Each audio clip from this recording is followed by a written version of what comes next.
E aí, pessoal, tudo certo com vocês? Então, professor Denilson Seixas aqui. Vamos falar um pouquinho hoje sobre um assunto que envolve duas disciplinas aí que eu costumo trabalhar, que é a história e a sociologia, certo?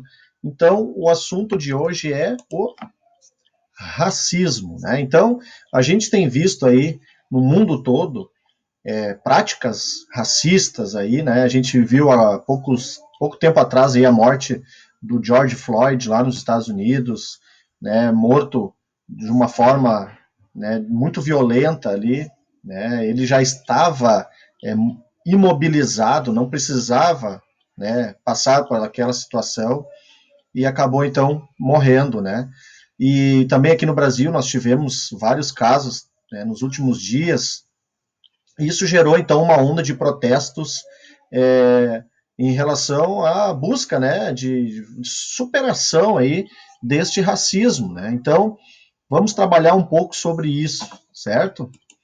Então, há poucos dias atrás também eu fiz um vídeo aí sobre a escravidão no Brasil e a gente pode identificar que a escravidão no Brasil, ela trouxe inúmeras coisas negativas, né? Como esses estereótipos criados, esses rótulos, né? Esses preconceitos que ainda existem no Brasil, né? Apesar, né, de se ter a ideia de que o Brasil é uma democracia racial, né? Existe um mito da democracia racial, que as etnias vivem de forma harmoniosa, né? A sociologia ela questiona isso, né? A gente sabe aí que os índios foram prejudicados, né, os negros também prejudicados. Então, esse mito aí é muito questionado pela sociologia, tá? Então, durante o período da escravidão no Brasil, a gente viu que foi um período muito extenso, né? Desde a chegada dos portugueses aqui no Brasil, um período colonial todo, e mais todo o período ali imperial também, né? O Brasil se tornou independente em 1822 e ainda permaneceu com, com a escravidão, né? Até 1888. Então, foi um longo período, né? E deixou marcas negativas, né, na história do Brasil, né? Então, ao longo dos anos ali, por exemplo, do período imperial, o Brasil foi realizando algumas políticas para, aos poucos, acabar com a escravidão, né? A Inglaterra pressionava o Brasil, porque a Inglaterra tinha interesse comercial nisso, né? A Inglaterra queria que o Brasil se tornasse um país de assalariados, para que pudesse comprar os produtos ingleses que entravam no Brasil. Então o Brasil começou a criar algumas políticas. Então, em 1850, né, se instituiu a Lei Eusébio de Queiroz, que acabou com o tráfico de escravos.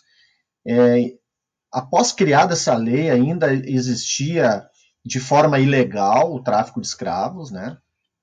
Também a Lei do Ventre Livre, que permitia, então, o filho da escrava já nascia livre após criada essa lei. A lei dos sexagenários, né, o escravo que chegava a 60 anos de idade se tornava livre. Porém, essa lei, né, se a gente for ver, a expectativa de vida do escravo era muito baixa, né? Então essa lei não funcionava, né? Então era só para mostrar para os ingleses que o Brasil estava fazendo alguma coisa. Em 1888, então, né, se aboliu a escravidão, né, de forma definitiva, né? E, e a partir disso, então, a gente pode perceber que mesmo depois, né, com o fim da escravidão, os ex-escravos foram jogados à própria sorte. Não houve uma política que pudesse dar um suporte a eles, né, permitindo que tivessem acesso à educação, ao trabalho, à cultura, né, a diversas instâncias ali e direitos, né, dentro da sociedade. Né? Então, simplesmente foram jogados à própria sorte, não houve, né, este cuidado em relação a isso. Né? Então, gerou uma desigualdade muito grande. Se a gente for pegar desde a época da escravidão e pós-escravidão também, né, essa desigualdade é imensa. Né? E existe essa necessidade, então, de reparar isso. Né? É algo que precisa ser colocado em prática esta igualdade entre as pessoas. Todos nós temos o direito de ter trabalho, de ter educação, de ter saúde, independente da cor da pele, independente da religião que a gente siga, ou não siga também, independente do gênero, né? Todos nós somos iguais perante a lei. Então, todos temos o direito a estes bens culturais, né? E também outros bens. Então, é importante a gente trabalhar em cima disso aí. E a sociologia e a história são importantes para que a gente possa, então, desenvolver, né, uma sociedade mais justa, mais igualitária, porque a história nos mostra que nós somos formados por grupos distintos, grupos diferentes, cada cultura tem a sua peculiaridade, a sua característica, cada pessoa tem a sua história de vida, a sua história pessoal, e cada pessoa merece o respeito, independente de etnia, seja ela qual, né, qual for.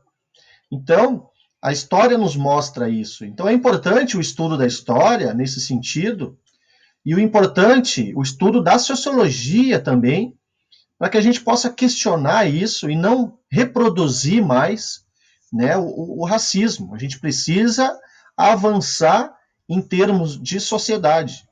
A gente não pode mais permitir que isso seja tratado como algo normal, comum, né, algo corriqueiro.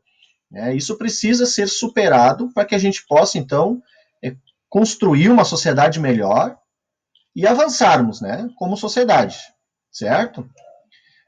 Passando adiante aqui, então, a Constituição de 1988, ela teve um avanço nesse sentido, porque ela é considerada uma Constituição bem progressista e trouxe uma série de benefícios e de avanço na questão dos direitos, das liberdades individuais, e ela, então, tornou o racismo crime inafiançável. Então é importante citar esta Constituição, porque ela veio para justamente tentar, né, fazer com que haja uma igualdade entre as pessoas e dentro da sociedade. Né? Então, importante a Constituição de 1988, certo? O racismo estrutural, ele é algo importante, esse conceito, né? Às vezes a gente acha que o racismo é uma coisa tão pequena, tem gente que acha que nem existe, né? Olha só, né? Mas o racismo é algo tão grande, tão grandioso, que está presente em várias instâncias da sociedade, em vários setores da sociedade, em várias instituições também. Então, isso, a existência dessa estrutura não permite, né, aos negros o acesso à educação, ao trabalho, à saúde. Né? E isso, então, gera uma desigualdade muito grande na sociedade, ainda hoje. Né? Em pleno século XXI, nós temos uma desigualdade muito grande devido a este racismo estrutural. Né? Então, não é algo pequeno. A gente não pode tratar o racismo como algo pequeno. É algo muito grande, onde existe uma estrutura, então, que barra o avanço, né, dessas etnias ao acesso, né, aos direitos, né, aos direitos, às vezes, direitos básicos aí, certo? Então é algo a ser combatido, né, esse racismo estrutural. As ações afirmativas, elas são políticas que justamente tentam eliminar essa desigualdade social, fazendo com que haja políticas de acesso à renda, né, de melhoria de vida dessas pessoas que sofrem o racismo, para que elas possam ter acesso ao trabalho, à educação, à saúde, né? E um dos braços dessas ações afirmativas são as cotas, né? Muito questionadas as cotas raciais, mas essas cotas elas servem justamente para tentar igualar, né? Eliminar essa desigualdade. Né? Existe uma reparação histórica que precisa ser feita, né? E grande parte aí dos estudiosos aí do campo das ciências humanas, então, trabalham, né, desenvolvem aí ideias em cima das ações afirmativas no sentido de reparar, né, fazer uma reparação histórica devido à existência dessa desigualdade e é algo muito, como a gente viu ali, muitos anos de desigualdade e precisa ter políticas, né? O Estado precisa desenvolver políticas para que haja, então, essa diminuição da desigualdade, certo? Então, gente, hoje nós fizemos esse vídeo aí, misturando um pouco de história, um pouco de sociologia, tá? Desenvolvendo, então, o racismo. Então, para que a gente possa construir uma sociedade melhor, uma sociedade mais justa e mais igualitária, a gente precisa, então, não mais reproduzir esse racismo, né? Então é importante este assunto, certo? Então deixo aqui meu abraço para vocês e até um próximo vídeo.